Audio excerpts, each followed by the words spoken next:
Hey guys, welcome to Mid-Level Movie Reviews, and it is time for my review.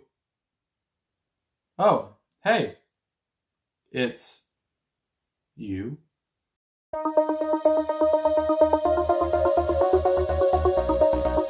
Welcome guys to Mid-Level Movie Reviews, and today we are going to review Season 2 of You on Netflix. And today I'm not alone. I have with me a guest, Mrs. Mid-Level. Hey guys, what's up? So, before we get into this review, I just want to get your general thoughts on how'd you feel about Season 1 of You? I loved it. I thought it was awesome. So, you're pretty into this show. It's one of your favorites. I like the show a lot.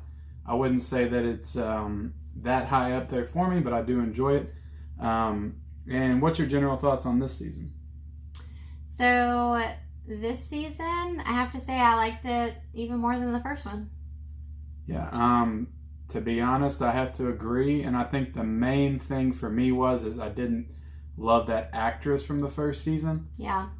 She was a little bit on the weaker side. Yeah. Although, love. I don't think she's a bad actress, though. I just think she has she's very animated. She has a very distinct look about her, and she does this thing with her nostrils that can be a little distracting at times. She kind of acts with her nostrils, and I know we commented on that a few times during the review. Sure. Not trying to say anything negative about the actress, but it was distracting. It was a little distracting. So I think that overall this was a stronger season than last. I'm excited to see where the show goes. I think that the lead guy, what was his name? You were telling me earlier.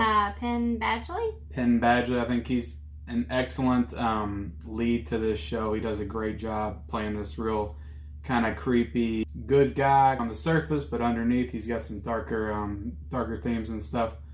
But he does a really good job doing that. So yeah, it was interesting to see a little bit more of his backstory this season. Kind of set up why he is the way he is, and I don't really know if he quite knows why he is the way he is yet. You kind of like work through that with him, I feel like, in this season. Yeah, and the show does a really good job of taking you through its journey through his eyes and showing you stuff from his perspective. You don't really see a lot of stuff on the show from any of the other characters' perspective. It's all from his and how he sees the world. And those are the strongest parts of the episode where they're doing those inner monologues and he's kind of talking about how he sees things in the world. Right. Yeah. So guys, this is our first time doing a review together, if you haven't noticed, so we might be a little all over the place, scatterbrained a little bit, but this is something new for us. This is something that we're trying to start doing, maybe do some more Netflix shows and stuff like that. But overall, I think this is an excellent sequel season. And I don't know if it had anything to do with the fact that this was exclusively on Netflix. And I think the first season was on a network, maybe. I think so. Maybe Oxygen? Yeah, possibly. I can't remember. This season has a little teeth to it, and it's kind of gory. There's some really, as a horror fan, like I appreciated some of the gore that they added to it. There's some sequences and things that happen in this that's you would find in straight out of a brutal horror movie. And they got more with the language and stuff like that. So it felt a lot more mature than last season in that way. And I think they upped the production value a little bit, so it feels a little bit more premiere TV than just regular TV. Yeah. So I want to talk a little bit about a character that I actually ended up really liking. Mm-hmm. And I was, spoiler alert, right? I think I know what you're talking about. But 40, right? I really, is that who do you know who plays, yes. Do you know who plays the actor, who plays that character? You know the actor's name? I don't. I don't either. Oh, okay. So, sorry. You can tell we did our research with this. Yes.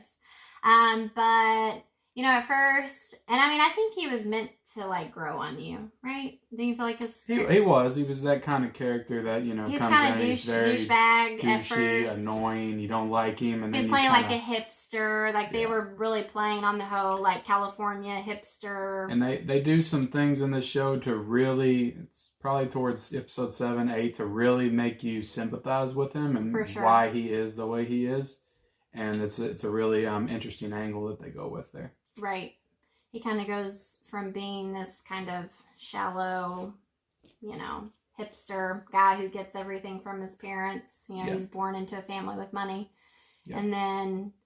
Very, very interesting character. And we're not going to spoil anything but about his fate or anybody else's fate on this show. But it was a very interesting character, and I would definitely like to see more for him maybe in future seasons. I don't know if that could be possible.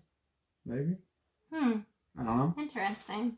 But are there any other characters you want to talk about? I mean, there was a character named Ellie, which is our daughter's name. So that was cool. But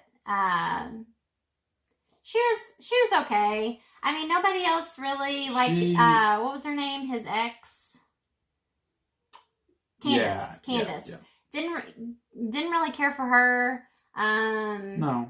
Delilah, she was okay. Kind of grew on me a little bit. Both of those characters, both of those girls kind of felt more in the kind of last season of the show kind of world.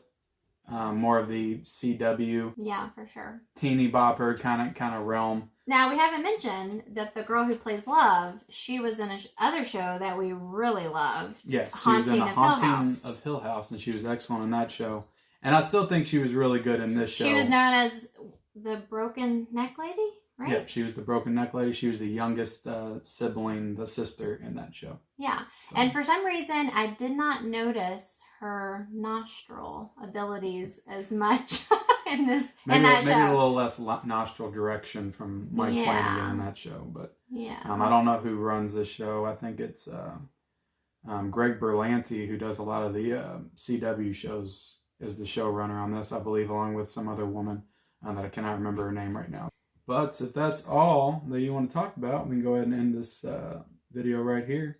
Alright guys, I want to thank you all for watching this video, this Season 2 review of You.